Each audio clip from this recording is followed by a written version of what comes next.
राजधानी भोपाल में मिसरौद में दूसरी क्लास की 8 साल की बच्ची के साथ निजी स्कूल के एक हॉस्टल में ज्यादती का मामला सामने आया है।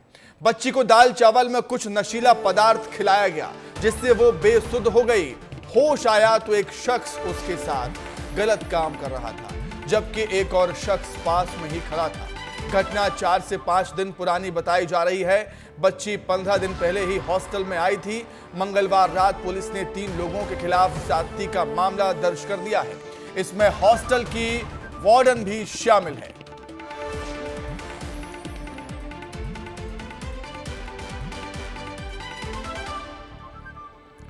मिसरौद पुलिस के मुताबिक बच्ची के पेरेंट्स ने 15 दिन पहले ही हॉस्टल में दाखिला करवाया था।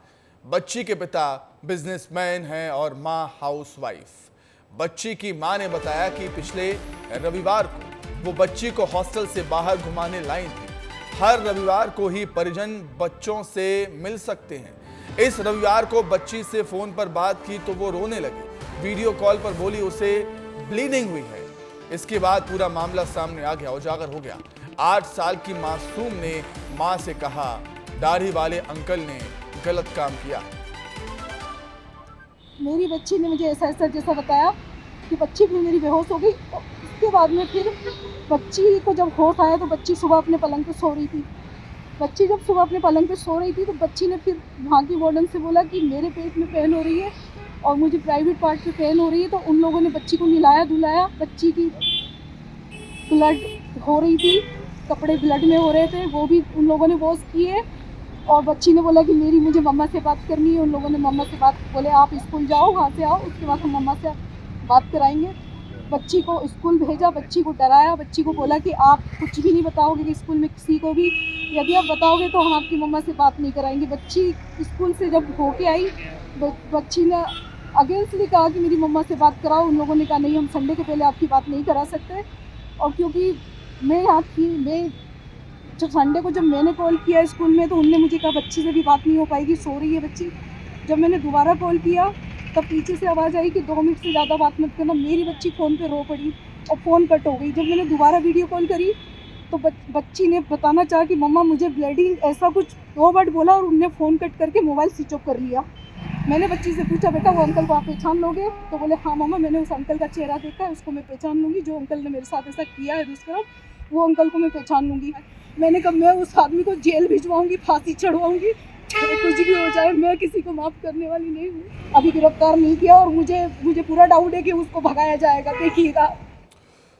तो बच्ची की मां का कहना है कि आरोपी को जेल भिजवाऊंगी, फांसी चढ़वाऊंगी। होना भी ऐसा चाहिए। ऐसे दरिंदों के साथ ऐसा ही सलूक होना चाहिए कि सजा हो और फांसी की सजा हो। अधिक जानकारी के लिए सीधे हम रुक करेंगे। सूरज तिवारी हमारे साथ जुड़ गए हैं। सूरज, एक बार फिर राजधानी शर्मसार हुई है ऐसी घटना से। पूरा मामला है क्या, विस्तार से बताएं, और पुलिस क्या कुछ करे इस मामले को लेकर। सूरज।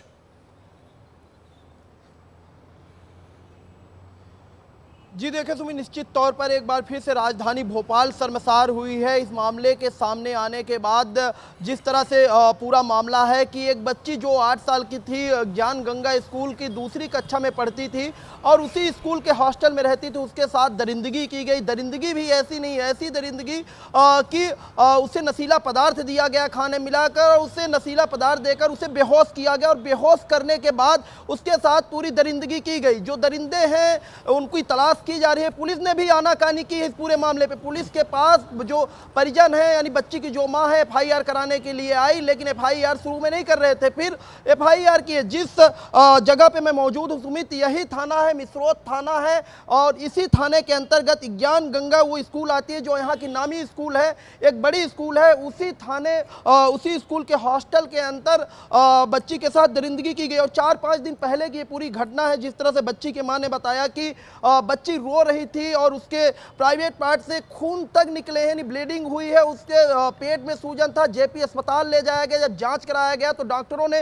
रिपोर्ट में बताया कि प्राइवेट पार्ट में सूजन है। उसके बाद पूरी घटना प्रकाश में मैं थाने के अंदर भी चलूंगा और बात करूंगा पूरा मामला क्या है। जिस तरह से पुलिस ने भी इधर मामला सलटाने की कोशिश तो की, लेकिन उसके बावजूद बाद में उन्हें एफआईआर दर्ज करना पड़ा। इसी थाने की घटना है सुमित, जिस थाने के अंतर्गत मैं मौजूद हूं।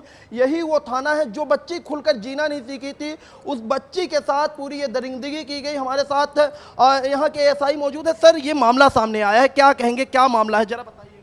मैं कुछ नहीं कहूँगा, टीआई साहब ही जो कहेंगे कहेंगे, ठीक है। तो आपको तो पता होगा ना। मुझे कुछ नहीं, टीआई साहब ही बताएं। हाँ, वो माँ गुहार लगा रही थी, आप लोग एफआईआर नहीं कर रहे थे।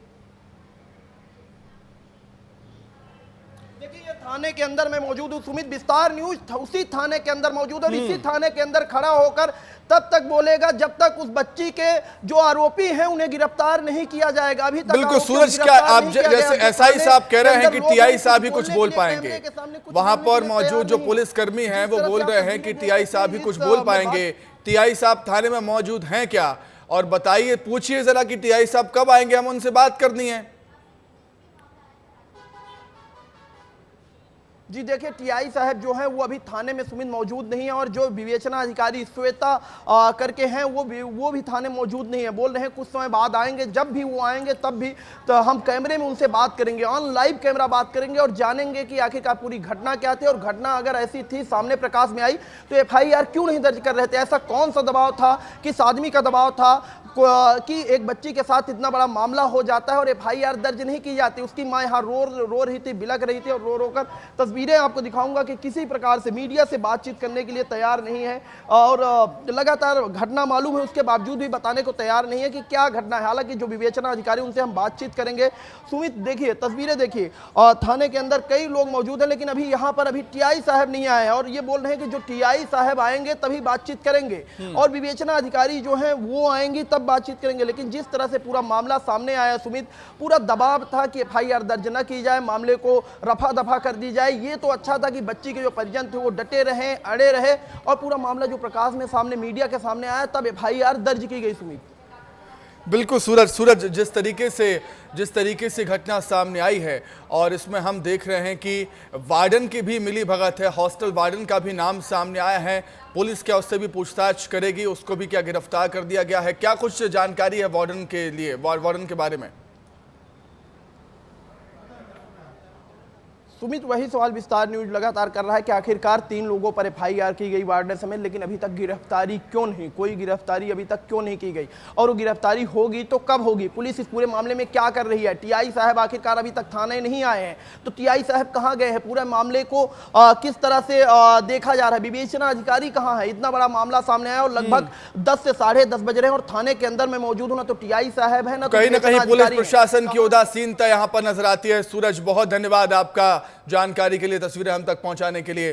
तो देखा आपने किस तरीके से राजधानी मध्य प्रदेश की राजधानी भोपाल एक बार फिर से शर्मसार हुई है, लेकिन इस मामले में पुलिस की उदासीनता सामने आई है। एफआईआर दर्ज करने से पुलिस ने आनाकानी की है वहां पर।